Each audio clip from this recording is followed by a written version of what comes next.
Coming up on this Friday edition of Daybreak, the leaders of South Korea and China vow to make the Korean Peninsula a nuclear weapons-free zone as they warn North Korea against going ahead with a fourth nuclear test. Japan will lift or ease a handful of sanctions against North Korea in return for Pyongyang reopening a probe into the fate of Japanese nationals it kidnapped decades ago. Seoul calls for discussions between Japan and North Korea to be transparent. Plus, Israel begins reinforcing its military forces on its border with the Gaza Strip amid heightened tensions with Palestinians over recent murders. Daybreak begins now.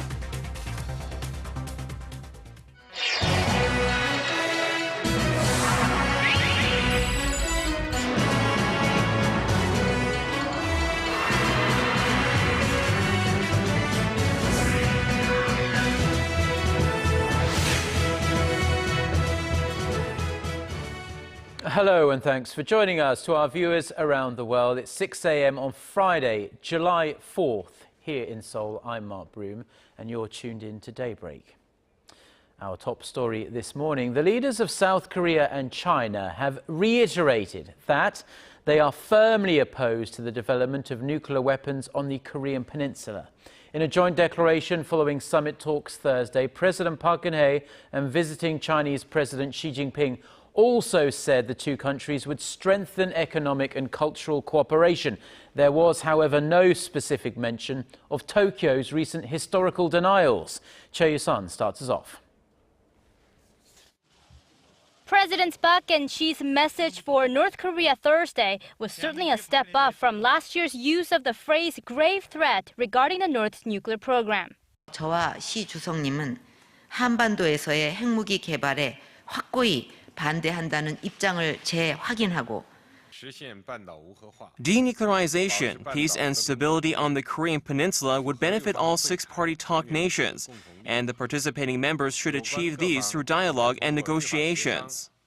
Highlighting the now suspended six-party talks involving the two Koreas, Presidents Park and Xi added that the right conditions must be met before reviving the dialogue. This reflects Seoul's position that Pyongyang first needs to show its commitment to denuclearize. The Chinese leader also positively assessed President Park's policy of trust building and having more humanitarian exchanges with North Korea to lay the foundation for a peaceful reunification. As for Seoul-Beijing ties, the two leaders assessed their strategic cooperative partnership and agreed to take it to the next level by holding regular political and security meetings and increasing people-to-people exchanges. On the economic front, Presidents Park and Xi agreed to work toward concluding their free trade negotiations by the year's end and to open their currency trade markets to spur bilateral trade and investments. Attention now shifts to how Pyongyang will react to Seoul and Beijing's firm opposition to its nuclear ambitions. While very cautious to criticize its traditional ally, experts suggest North Korea may turn away from China for now and focus on improving ties with Japan and Russia. Choi Yoo-sun, Arirang News. Now, North Korea wasn't the only topic of conversation for President Park and Xi during their summit.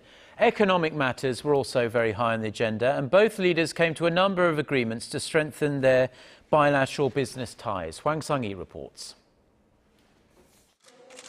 President Park Geun-hye and Chinese President Xi Jinping agreed Thursday to speed up bilateral free trade talks so they can strike a deal by the end of this year. Negotiations date back to 2012, but the two countries are at odds over removing tariffs on sensitive items: agricultural and fishery products for Seoul and petrochemical, steel and machinery goods for Beijing. If and when it goes into effect, the deal is expected to boost trade between the two countries, which stood at $230 billion last year. We set a goal of reaching a bilateral trade volume of $300 billion by 2015 and agreed to provide improved conditions. Presidents Park and Xi also agreed to allow direct transaction of their local currencies as early as possible. Only 1% of Korean companies with enough yuan can currently settle their trading bills with Chinese partners in the Chinese currency. But once the deal takes into effect, there will be no need to convert it into the US dollar. 이번 시 주석님 방한 계기에 원 위안화 직거래 시장 개설, 한국 내 위안화 청산 결제은행 지정, 그리고 위안화 적격 해외기관 투자자 자격 부여 등 양국 간 금융 인프라 구축에 큰 성과를 이룬 것을 기쁘게 생각합니다. Direct won-yuan trading is expected to help internationalize the Chinese currency and cut Korean traders' business costs with China by at least 3 to 5%. 황성희, Arirang News. Now, you might think the outcome of summit talks between South Korea and China might have stirred some reaction from the Japanese government, but you'd be wrong because Tokyo remained completely tight-lipped. But media outlets in the country say the Abe administration might in fact be relieved historical issues were not brought up in the Seoul-Beijing joint declaration. Connie Kim reports. Japan's government had no official word on the recent Korea-China talks. The Japanese government wants to avoid making comments on the two-country summit talks. But its local media seem to find relief that Seoul and Beijing's joint declaration did not mention the historical issues that have been plaguing Tokyo's relations between both countries. Instead, Japanese media were particularly keen on noting that Seoul and Beijing's agreement on the joint research regarding comfort women didn't make it into the televised joint statement, but rather in a supplemental clause. And some Japanese media have interpreted cooperation by South Korea and China on historical issues, such as Beijing's registration of historical records regarding the so-called comfort women with UNESCO, upon the request of the Korean government, as evidence that pressure against Tokyo will heighten following President Xi's visit to Korea. China has seen its relations with Japan sink to their lowest levels in recent years from territorial disputes in the East China Sea over a group of islands. And it's a similar story between Korea and Japan as President Park lashed out at Tokyo for its review of its landmark apology for wartime sex slavery. Connie Kim, Arirang News. Meanwhile, the other two major players in Northeast Asia are cozying up themselves. Japan and North Korea are moving along with their recent agreement to reopen the probe on Japanese abductees. This in return for the removal of some sanctions on Pyongyang. Connie Lee has more. Following months of government-level talks and an agreement made back in May, Japan will ease some sanctions on North Korea. This in return for Pyongyang's commitment to reinvestigate the abductions of Japanese citizens in the 1970s and 80s. Japan's Prime Minister Shinzo Abe did not elaborate on which sanctions will be lifted, but told reporters on Thursday that this was merely the beginning of more things to come. Under the principle of action being repaid with action, I want to lift part of the sanctions Japan has imposed.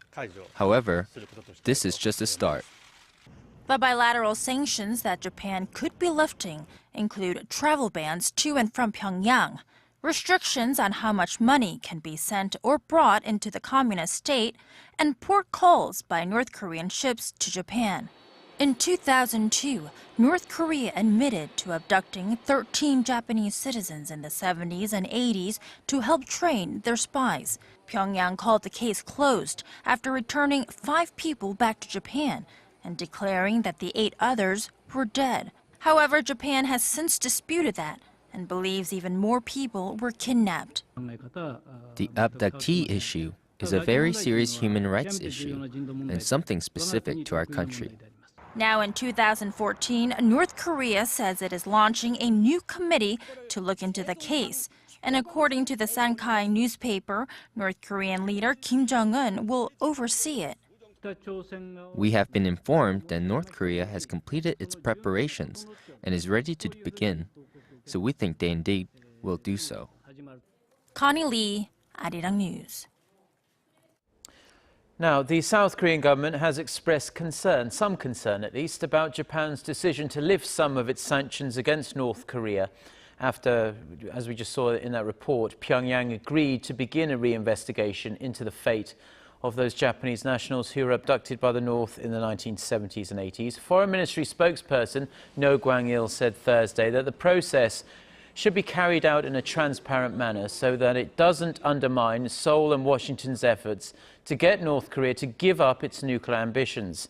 The ministry did say, however, that it's frequently communicating with Tokyo on the matter and added that the abduction of Japanese citizens by the North is a humanitarian issue and that South Korea hopes for a swift resolution.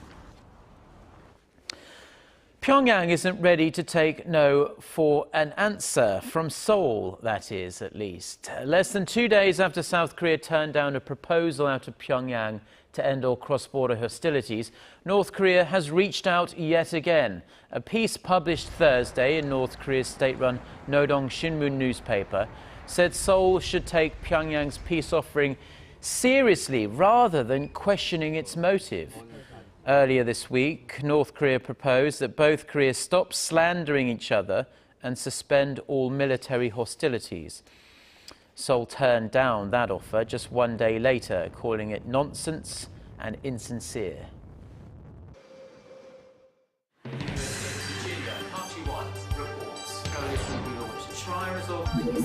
We start before the sun rises to bring you the latest stories out of Korea. We also lead the way with important global coverage. Stay on the pulse of what is happening with Daybreak.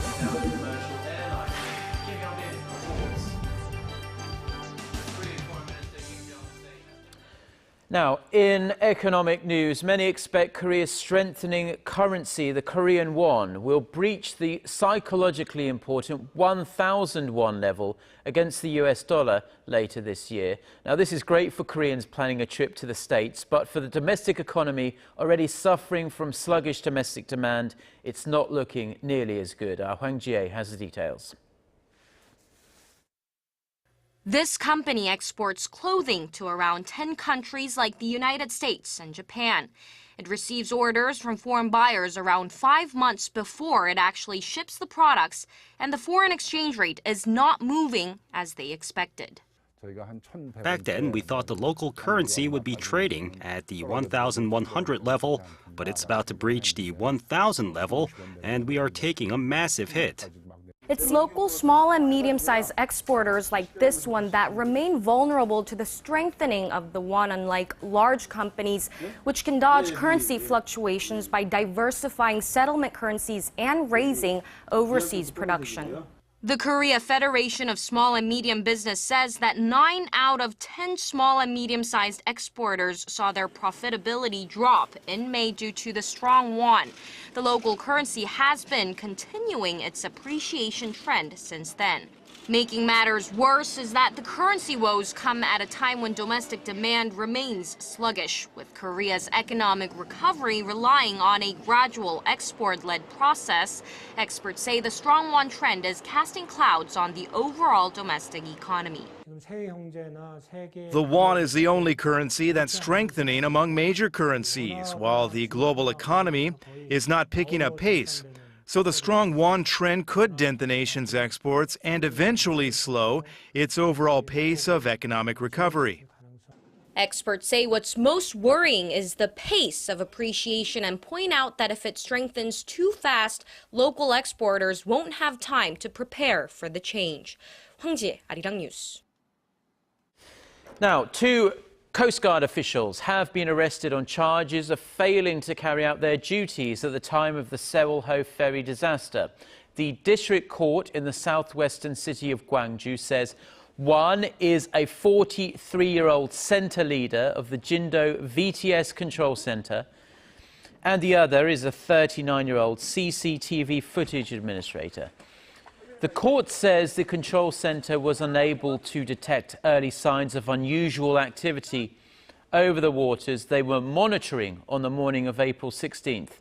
This was the fateful day that the ferry sank. The control center was also found to have fraudulently written the transcript of communications between the center and crew members on board the Seoul Ho. The investigation is also looking into whether the center leader ordered his subordinates to erase weeks of CCTV footage inside the center that would indicate a negligence of duty. Now, the curtain has gone up here in Korea on a theatrical performance dealing with the horrors faced by the Korean victims of Japan's system of wartime sex slavery.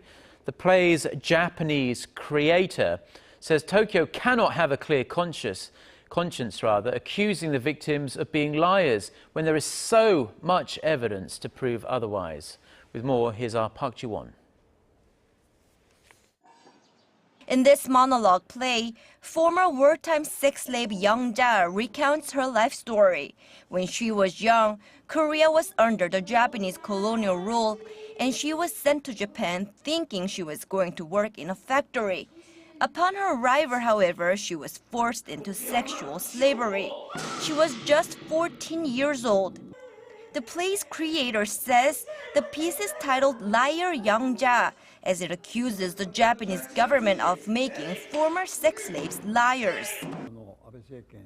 Through the play, I aim to criticize the Abe administration. As you can see on this stage backdrop, I posted the face of Prime Minister Abe to criticize the administration's recent moves. 80-year-old veteran Japanese playwright Fujita Asaya says he wanted to tell the truth with a play that's written based on facts and research, as he couldn't bear to watch the Japanese government conceal the obvious truth. Despite threats from far-right extremists in Japan, the play was performed in 1995. But Asaya is furious that nothing much changed in almost 2 decades. It's basically the same as 20 years ago. In fact, the situation in Japan has gotten worse. I'm so angry. I want the Korean people to know that there are many more angry Japanese people like myself. The monodrama will be staged in major cities in Korea this year and will be put on stage in China later this year. Asaya plans to take the show to other countries as well, including the Philippines and Japan, and some European countries in the years to come. Park Ji-won, Arirang News.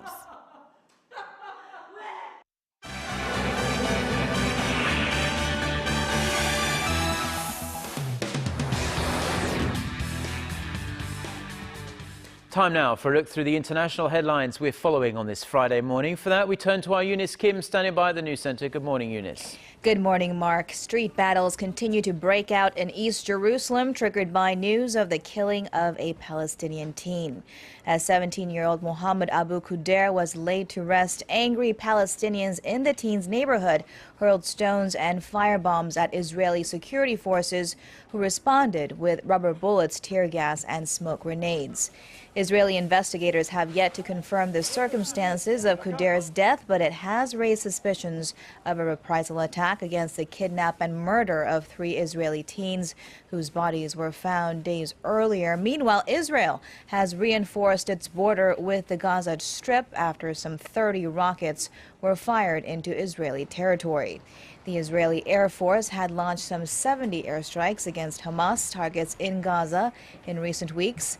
Hamas officials told the Associated Press it hopes the exchange of fire would cease, as the group had no interest in a hostile escalation. Ukrainian President Petro Poroshenko says he is ready to renew a ceasefire with pro-Russian separatists if it is observed by both sides. Russia's news agency RIA Novosti reports Poroshenko, in a phone call with U.S. Vice President Joe Biden, outlined other conditions, including freeing all hostages and controlling battle lines in eastern Ukraine by OSCE. Meanwhile, the leaders of France and Germany have asked Russian President Vladimir Putin to intervene and encourage the separatists to return to talks by July 5th to define conditions for the ceasefire. This according to the French presidential office. 5 men were killed in Egypt in separate bomb blasts and clashes as supporters of Islamic President Mohamed Morsi marked 1 year since his overthrow by the military. A day of rage was declared by the Muslim Brotherhood, labeled a terrorist organization since December of last year. Morsi, Egypt's first democratically elected leader, was ousted by sitting leader and former army chief Abdel Fattah el-Sisi. Meanwhile, Amnesty International has said Egypt's human rights situation in the past year has been, quote, failing at every level. It said at least 16,000 people were detained to silence opposition. Many suffered, quote, harrowing incidents of torture and deaths in police custody. At least 80 died while in custody. Wall Street marked a record high earlier this morning, the Dow Jones surpassing the 17,000 mark for the first time on the momentum of a strong jobs report. The U.S. economy exceeded expectations in June, adding 288,000 jobs, dropping its unemployment rate to 6.1%, the lowest since September of 2008. It marks a turnaround from a dismal performance in the first quarter of this year.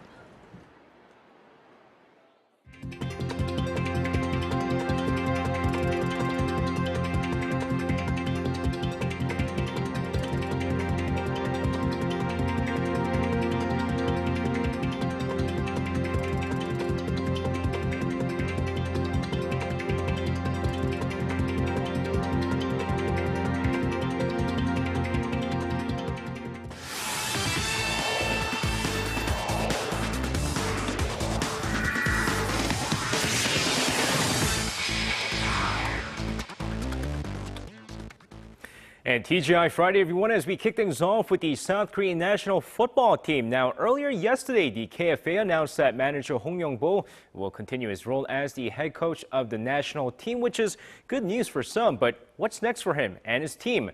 Well, according to the KFA, the team is scheduled to face off against Jordan in a friendly for their final A match this year on November 14th in Jordan. But shortly after that comes the 2015 Asian Cup in Australia, where manager Hong Young-bo is now pressured to do big things with this team in this tournament. But the big question is, what kind of changes will be made and how will this affect the future of Park Ju-young? And now moving over to baseball, where it's now official as the New York Yankees have signed a young talent from Yatap High School named Park Hyo-jun. Now, Park, who is the star shortstop for Yatap High School, has agreed to sign with the Yankees for $1.16 million and will begin playing ball in Single-A minor league team. The 18-year-old has been highly sought by the Yankees and is known as a five-tool player. Now, the Yankees stated that they'll raise him to be the player who will one day fill the void left by Derek Jeter when he retires after the season. And now moving over to some Thursday night KBO action, the LG Twins win again over the Hanwha Eagles 5-4, with the Nexen Heroes beating the Lotte Giants 10-9, and the NC Dinos beat the SK Wyverns 11-7. Meanwhile, let's take a look at the Doosan Bears take on the Kia Tigers. Now, of course, going into the game here, first inning, Lee Dae-hyung, an RBI double to left center field gives the Kia Tigers the 1-0 lead before Na Ji-won makes it 2-0 with an RBI single to right. But now in the fourth inning of the game with the man on, Choi Jae-hoon drills this ball to deep left field and gone. We're tied 2-2. But next inning, An Chi-hong at bat, and there it goes to deep right field. Gone, a 3-run shot, and Kia takes the lead 5-2. Sixth inning, more from Kia, this time Kim Ju-chan, and no doubt about it, and it's now 6-2. We shift over to the ninth inning. Chung Soo-bin pinch hits, and there he goes, back, gone 6-3. But the Kia Tigers would hang on to win this game, 6-3, your final score. And now finishing things off with the 2014 Brazil World Cup. Now we've seen Van Persieing memes based on Luis Suarez, and now the biggest internet craze is hashtag things Tim Howard could have saved. Now, after the U.S. goalkeeper made a record 16 saves in their 2-1 loss to Belgium, fans showed appreciation by photoshopping pictures of him with themes, things Tim Howard could have saved. Now, this including U.S. goalkeeper saving Mufasa of Lion King, the dinosaurs from extinction, and even Luis Suarez from biting Giorgio Chiellini. Now, not only that, someone decided to update a Wikipedia page on the U.S. Secretary of Defense naming Tim Howard as the current U.S. Secretary of Defense. And that's going to wrap it up for me. This has been SJ. Have a great rest of the day, and see you guys again for your sports needs.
Good morning. Monsoon rain has let up, but still lots of clouds are covering up the peninsula. So we are waking up to cloudy skies this morning, and most of the regions should have a rain-free day. But due to easterly winds, east coastal regions will see sudden showers during the day. So while the eastern parts of the peninsula would have somewhat cool readings, the rest parts of the regions will see temperatures rebounding again to 30s, and it should get sunnier again as the day goes on. With that said, here are the readings for today. The afternoon high in Seoul and Daegu will rise to 30 and 29, while Busan hikes up to 26. Now for other regions, down on Jeju and Daejeon will reach 25 and 30 respectively, and Dokdo will reach 22. Well, that's all for me at this hour. Have a wonderful day. And those are the stories we have for you at this hour. Korea Today is coming up in 30 minutes' time, and we'll be back at the same time on Monday. Have a great weekend. Until then, goodbye.